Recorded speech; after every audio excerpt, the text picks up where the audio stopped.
Hi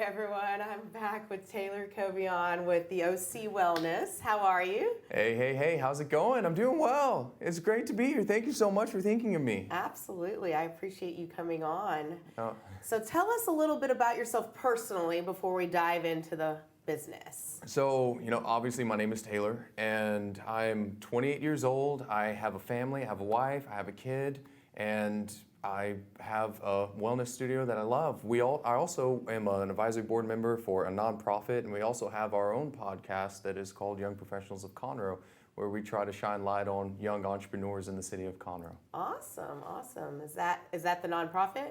The nonprofit is Hands of Justice, HOJ. They're also located in Conroe to help fight against human trafficking. Oh, that's amazing. That's really cool. It's a beautiful organization. Maybe talk more about that after the show and see how I can get involved in something like that. I love to get involved in nonprofit type things that where I can help people, and that's obviously what you do. But you help people in all different kinds of ways. So you help people with their wellness and overall health. Tell me a little bit about your business. What it is exactly. So the OC Wellness is a private coaching studio where we take a holistic approach to health. And holistic oftentimes I find gets lost in translation sometimes. A lot of people think it means natural, organic, clean.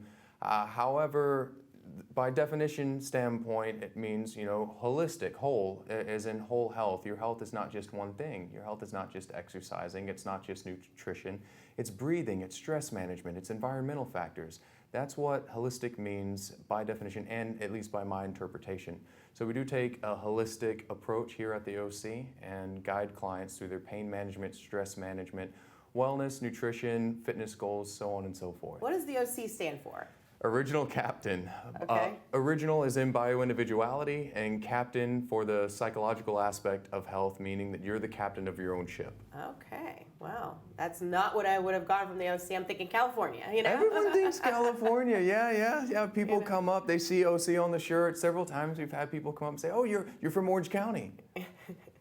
I guess that's a common mistake people make, I did myself. So tell me a little bit about your company and kind of how you start with a client. Like, what is the, approach that you have with a client? So the initial approach, there's always paperwork, right? Just about everywhere you go. Our paperwork is 64 pages long. It's supposed to be done over 3 to 4 days. Okay. That way we get to know a little bit about all of you. So it's not just a medical history questionnaire. We go into what you do on a day-to-day basis.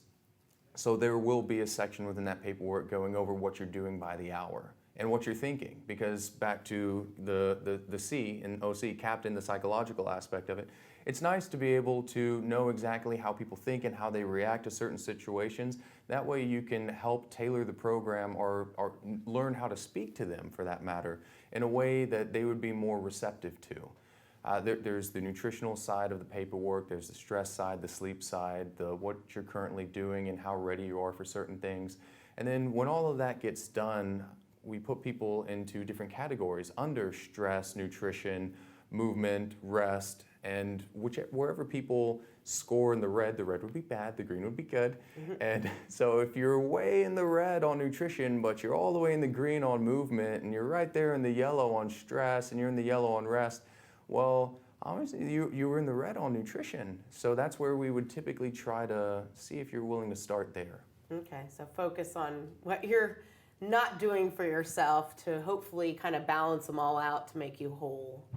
Yes, yeah. Start with the areas that you might need a little bit more support. And if you're open to that, then typically people see results a little bit faster by starting in those areas that do need that support. So what is bioindividuality?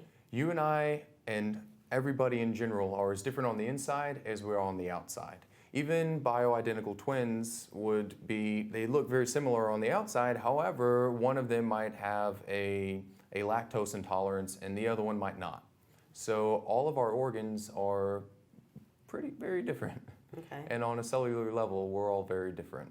So we can react and follow, for instance, somebody might do very well with a low carbohydrate diet and our nutritional program, and somebody might do very well with a higher carbohydrate nutritional program.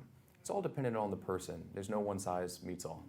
And how do you test for that to know what would work with one person versus another person? So to this day, there is no test. There is no test that can give you all of that info quickly. Like that day, you can't go in and just get some blood work done and find those answers out. So one of the best things to do is to start a journal and start journaling and logging, because remember, your allergies change throughout your life. It's not just you go in for a genetic test or a DNA test and everything's solved.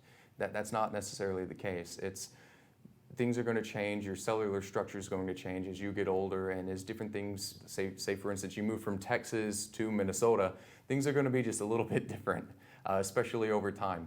So start logging everything whenever you work out, whether it's from a fitness perspective, whether it's from a nutritional perspective. Keep our sleep, rest, stress. Start figuring out how that's treating you. How did this meal treat you today? How did this meal treat you the next day? And then start trying to piggyback on why and figure out why that happened. So what's the most important thing you would say overall for your health? Psychology would be the most important part, because it's very easy to know things. It's a whole different story to do them and to act on it.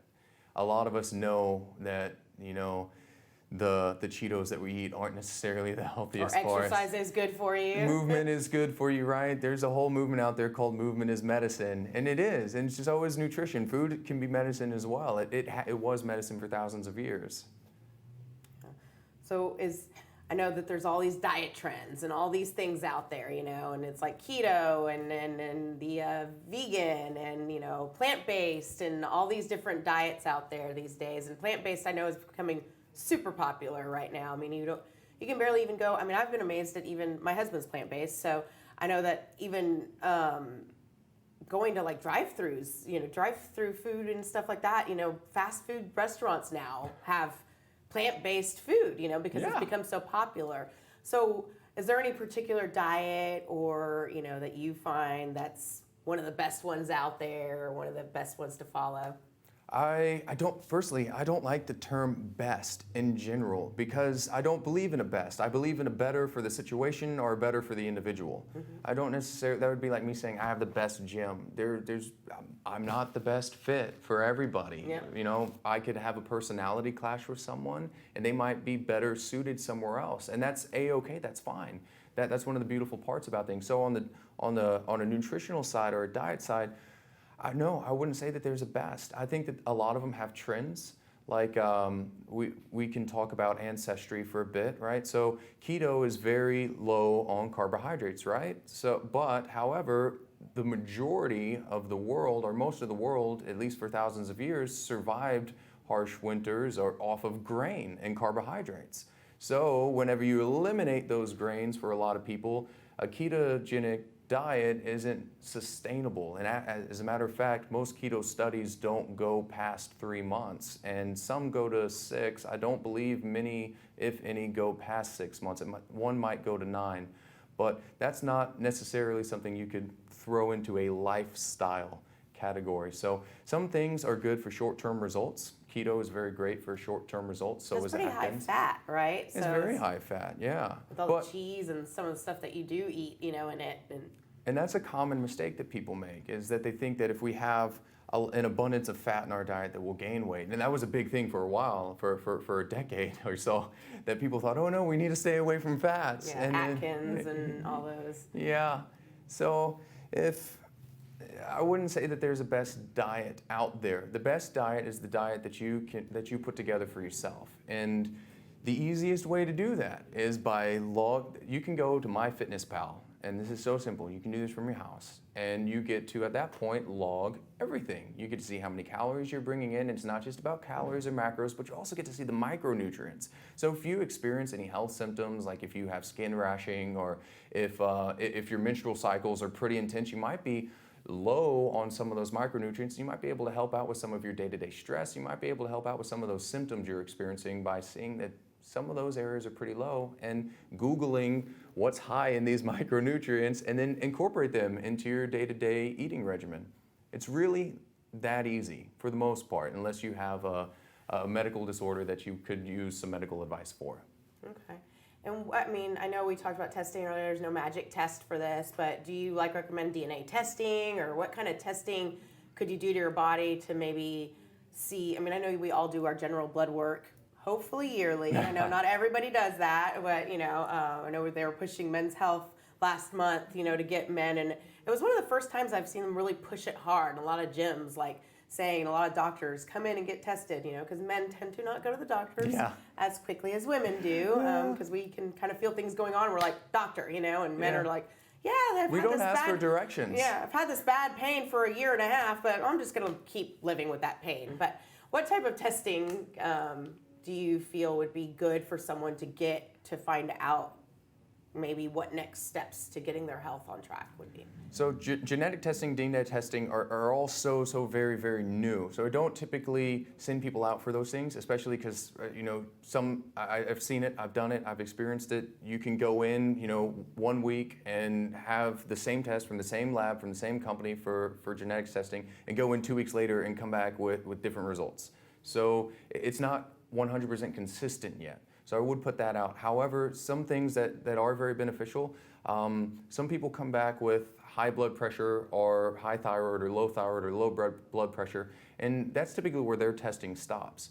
But there are different tests like vitamin and mineral panels and amino acid panels that can shine quite a bit of light, because if you have just one amino deficiency within that protein synthesis chain, protein synthesis starts to alter or not function the way that it should. And that could lead to low or high blood pressure, high, low thyroid.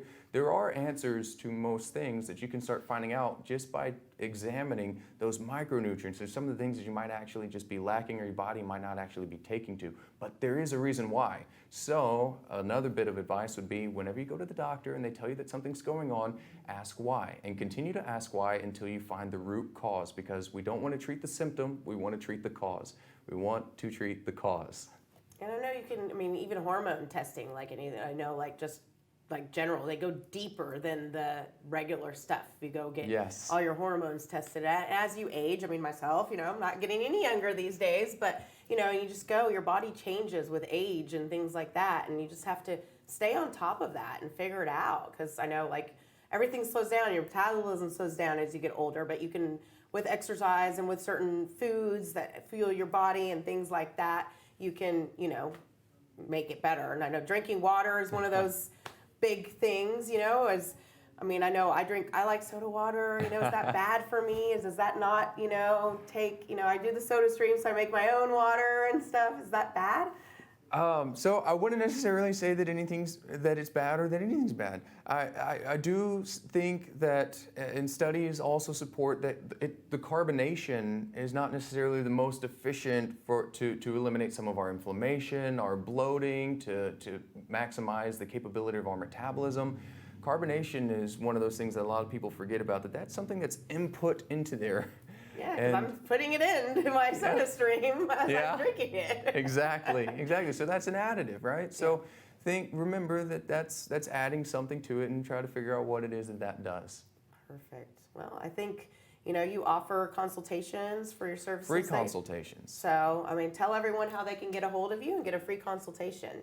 Okay, so you can get a hold of me by going to www.theocwellness.com, or you can search on Facebook or Instagram, The OC Wellness, and you'll be able to find us. And just reach out via DM or PM, whichever one you want to call it. Or you can shoot a text to 936-253-9322, and those are free consultations. I don't believe in charging anybody for a baseline of their health. Awesome. Well, Taylor, thank you so much for coming on the show today. Once again, thank you Now Media for having us, providing this platform for us to provide you all this information. I hope to see you next week.